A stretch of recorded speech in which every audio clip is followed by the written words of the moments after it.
கிட்டத்தட்ட நான் வந்து என்னோடய சர்டிஃபிகேட்ஸ் எல்லாத்தையுமே எடுத்துகிட்டு போயிருந்தேன். எனக்கு வந்து யூத் ஃபெஸ்டிவலில் கிடைச்ச சர்டிஃபிகேட்ஸ், அப்புறம் நான் கிட்டத்தட்ட ஒரு 7th 6thலேருந்தே பேச்சு போட்டி அப்படின்னு ஒரு ஏகப்பட்ட சர்டிஃபிகேட்ஸ் வச்சுருந்தேன்.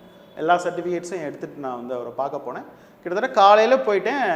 பல்வேறு காரணங்களால் வந்து சங்கர் சார் வெளியே போகிறதும் உள்ளே வர்றதுமாக அப்போ தான் அந்த படம் செட் பண்ணுறதுக்கான ஒரு முயற்சி நடந்துகிட்டு இருந்திருக்கும், எனக்கு தெரியல. நான் அந்த வாசல்லே நின்று டீ சாப்பிட்டுக்கிட்டு அப்படியே நின்றுட்டுருக்கேன். கிட்டத்தட்ட போகிறாங்க வர்றாங்க வந்துக்கிட்டே இருந்தாங்க.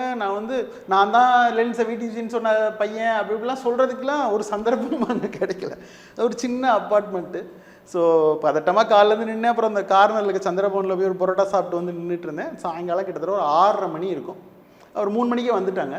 ஸோ நான் அப்படியே நின்றுக்கிட்டே இருந்தேன். அங்கே ஒரு பையன்கிட்ட சொன்னேன். அப்புறம் ஒரு 6:30 மணிக்கு வாப்பா அப்படின்னு சொன்னார். சொல் என்ன வேணும் அப்படின்னாரு.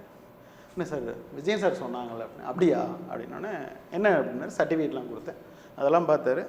எங்கள் மண்டபத்தில் இதெல்லாம் ரெடி பண்ணுது அப்படின்னு கேட்டார்.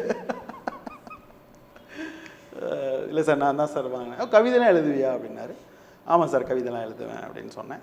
அப்படியா அப்படின்னு சொல்லிட்டு அப்போ ஸ்மோக் பண்ணுவார் சார். அவர் கிங்ஸ் எடுத்து அவர் ஸ்மோக் பண்ண ஆரம்பிச்சு கவிதை எழுதுன்னு சொல்லி ஒரு பேப்பர் எடுத்து அப்படி கொடுத்தார். கொடுத்தோன்னே அவர் அப்படியே பார்த்துட்ருக்கேன். இப்படி 1 to 1 பார்த்துட்ருக்கேன். அவர் டேபிளுக்கு வந்து ஸ்மோக் பண்ணிகிட்ருக்காரு. எழுது கவிதை எழுதுவேன் அது எழுதுன்னு சர்டிஃபிகேட்லாம் வச்சுருக்கேன், எழுது பார்ப்போம் ஒரு கவிதை அப்படின்னாரு. உடனே வந்து நான் வந்து சிகரெட் நெருப்பில் வேகும் நீலாம்பரி நிலாக்களே உங்கள் இளமையை வைத்துக்கொண்டு ஏன் போதையோடு வியாபாரம் அப்படின்னு சொல்லிட்டு ஒரு அந்த போதை பற்றி ஒரு கவிதை எழுதினேன். எழுதிட்டு அவரை கொடுத்தேன். ஐயோ என்னையே கிரிட்டிசைஸ் பண்ணி கவிதை எழுதுற அப்படின்னாரு. சரி என் முன்னாடி இதுதான் தெரியுது, வேறு ஒன்றும் தெரியல.